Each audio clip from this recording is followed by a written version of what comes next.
What's going on, everybody? It's the Reformation Keegan, and today I'm going to be doing something different. I am going to be doing a list. I haven't made many of these, but I want to make more this year in 2026. So we're going to start off with a really cool list, and that list is 4 underrated comics in my collection that I've read. So to make this scope a bit more narrow, I've decided to only list books that I've read. So a lot of people, I think they make their lists and they just list what they read on the internet are the most underrated comics, but they don't necessarily read them. I'm only doing ones that I've read that I actually have in my collection in Keegan's Archive, as it's known on YouTube. So I chose these 4 for a few different reasons because they're all different and they all bring something very unique to the table. And some of them are newer, some of them are a bit older, but these are 4 that I highly recommend that you read. So the first one that we're going to discuss very quickly is Moon Knight: The Midnight Mission. This was actually my introduction to the character in comic form. If you haven't watched the Moon Knight TV show, I highly recommend doing so. It's very, very good. It's only one season. You don't really need to watch much or if not anything before it. It exists in the MCU timeline, but it's not really related to anything. It's very, very good. One of the things that I do recommend is watching the MCU in order, especially for the movies and a lot of the shows. But Moon Knight's kind of one that feels like an Elseworlds. And I know that's my DC lingo coming out, but it does really feel like an Elseworlds in a different kind of timeline. I believe it came out in 2022, but I will say that it is definitely worth watching. If you're watching the MCU from start to finish and you're already into that, I would wait. But if you're kind of just laying around waiting for something to watch, I would watch Moon Knight, which relates to the Midnight Mission because in a lot of ways it's very similar to this story. So Mark Spector is a very unique case because he deals with dissociative identity disorder. And this is a really cool story because he's almost on call to go and solve problems. And there's also a foil in this that causes him to kind of mentally deteriorate, but also overcome that dissociative identity disorder. It's a really, really cool story. Moon Knight is really, in a lot of ways, a character that I think is very relatable. There were comparisons back in the 1980s and 1990s that Moon Knight was too much like Batman, so they kind of gave him more of this mental health dynamic, and he's really, really cool. Plus the gear, costume, really, really cool. But I like this because it shows the range of the character. And the Midnight Mission is a calling for Mark Spector. It gives him validity and it gives him a purpose. And this is only 6 issues. This is a part of a larger run that was ongoing, but this is the introduction. This is issues 1 to 6. I recommend reading this. Even if you're new to Moon Knight, this is a good introduction. But there's also the Jeff Lemire run as well, which came before this, but this you can read from the get-go and understand what's going on. So that's a perk of this one. So this is Moon Knight: The Midnight Mission. Really, really good stuff here. Very underrated comic that I don't think is discussed enough. Up next, we have Jason Aaron, The Other Side. This is a Vertigo title. Vertigo's also making a return. Really, really cool. There's been so many good Vertigo titles. And I recommend this one because it deals with real life tragedy, deals with warfare, specifically Vietnam. And one of the things that I find extremely unique about this story is that Jason Aaron tells us from 2 different points of view. He tells us from a Vietnamese point of view, tells us from an American point of view, and both interpersonal and socioeconomic, along with political contexts. So this is really intriguing because you get to see and you get to visualize in your own mind the mindsets of 2 contrasting characters that undergo their own hardships and how war has affected them for better or for worse, and how these 2 characters intertwine with one another. It's really, really unique because they're both written in the first person and it goes back and forth. It's almost like writing a letter to yourself back and forth, or writing a letter to someone and they're responding to you, but you don't even know that you guys are writing letters to each other. It's a really, really cool dynamic. And the language in here is vulgar, but authentic. It's authentic for warfare. It's authentic for the time. It's authentic for the era.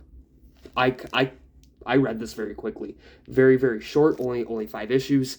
And I can't recommend this enough. If you love history, if you love the history of war, if you love stories for good emotional effect, this is a story that you are going to absolutely love, because you can see from two different points of view how life can just affect somebody really, really deeply. And Jason Aaron does this perfectly.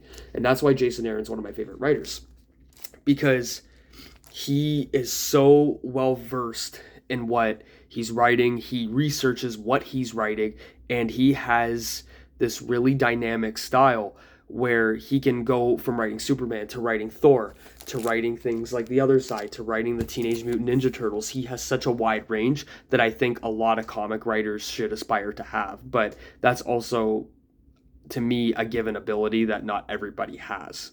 But Jason Aaron, one of the best writers of all time, in my opinion. Up next, we have a rather rare story. It's very easy to access, but it's rare in the sense that it's not discussed enough. And it's because I think, too, Steve Niles hasn't really written too much of Batman, to my knowledge. I could be wrong. Please correct me if I am. But we have Batman Gotham County line, entire set. So this was, I believe, in prestige format, and it's 3 issues, and stories are a bit longer, but this is a really, really good detective mystery, and it takes Batman out of the realm of Gotham City. Instead, he has to go to Gotham's suburbs. So this is a very pastoral, rural setting that Bruce isn't necessarily familiar with, but if you go back into Bruce's time when he's younger and he's training to become Batman, you'll know that he tested himself in pretty much every single spatial area known on Earth that needs to be, dealt with physical combat. So this is a unfamiliar territory, but it's something that Bruce has to strategize with to kind of get himself familiar with. And he's dealing with a very grotesque number of incidents with a serial killer that he needs to discover. And this story has a lot of elements in it of bloodlust, a lot of just macabre, so but I do believe that this is a really strong story, and it's a strong story because it's different. It's very well written. It's basically a whodunit, which is always really cool. And I think the themes of mystery, the themes of mysticism, the themes of suspense, they all go together. And we also get a super underrated DC character. We have Deadman in this. I don't want to state what he does in this, but he is in it, and he plays a very pivotal role because, like I said, this is unfamiliar territory for Bruce, but Bruce can't always solve issues by himself. Sometimes he needs somebody else to help him in ways that are different. So, for example, if Bruce doesn't know enough about these types of incidents, there are people that he could recruit, and then he can add that to his already wide array of knowledge. So then he can research, and then when he deals with another incident like this again, because it is inevitable, he can be more well prepared. So that's why I love Batman Gotham County Line. Really, really underrated story. Only 3 issues, doesn't take that long to read. And I saved the best for last, because to me, this is the story that got me wanting to read more Marvel, and that is Captain America Truth. So, for those who don't know, Isaiah Bradley is actually the first Captain America. He's the original Captain America. Steve Rogers is the most popular, amazing Captain America, but this man, Isaiah Bradley, the original. I really love now that Marvel is incorporating Isaiah Bradley into the MCU. I think that's really, really cool. One of the things that I would have done, if it could have been done somehow, is have Isaiah Bradley become the new Captain America. Because Steve basically retired, went back to his own timeline, got that dance with Peggy Carter, and I mean, I can't blame him, because I think anybody would have gone back in time to get a dance with the beautiful Peggy Carter. However, I think there could have been something done where there's the super soldier serum, but it doesn't age Isaiah Bradley in the way that it does with Steve. Instead, it makes Isaiah Bradley a little more prone to that age. So if you've read Invincible, you can know that a lot of the Viltrumites don't age. We can do something like that with the soldier serum, where it doesn't age Isaiah Bradley the same way, and Isaiah Bradley can get a redemption story and become the actual Captain America. That's just me booking it, for lack of a better term, or writing it out. But I do believe that Isaiah Bradley will be a part of Marvel's future projects going forward, which I think is really, really cool. And this story influenced my mind because this is something that's actually real. It's something that would actually happen back in this time where this man acquires so much power that the United States basically feels like they have to limit him because they don't want someone like this in that kind of power. And there's a huge social justice dynamic to it that's really, really unfortunate, but it's something that needs to be told. So this is really almost a historical lesson to read. And as a history major, I would actually have people read this for history, not because all the events line up authentically, but because it gives you an emotional recounting of things that have happened in the American, basically in the American life of somebody who is non-white. And I think there's a lot that could be told with that, in my opinion. And I think this is a story that really exudes that. And it made me love Isaiah Bradley as a character. It made me want to see Isaiah Bradley become Captain America. And it made me want to see another redemption story that can be told in Marvel in the MCU. This story, I highly recommend reading it. This is one of the best Marvel stories I've ever read. It's not long, very easy to read. I love the art style. I know the art style has been a bit polarizing, but I do think the art style is pretty incredible.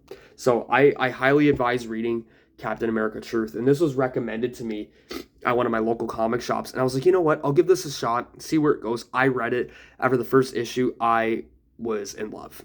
And again, I think there's something, especially with what's going on in today's world, that you could make Isaiah Bradley Captain America, and I think people would absolutely love it. But that's just my opinion.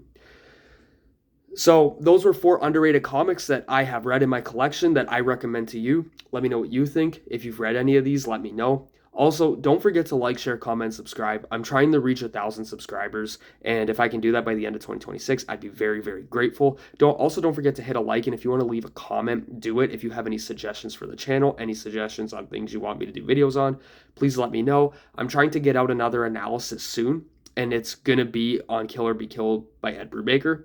So I want to get that out relatively soon, but at the same time, I'll see you soon, and I'll be back with more shorts because I still have some pickups to get through. Until then, see ya.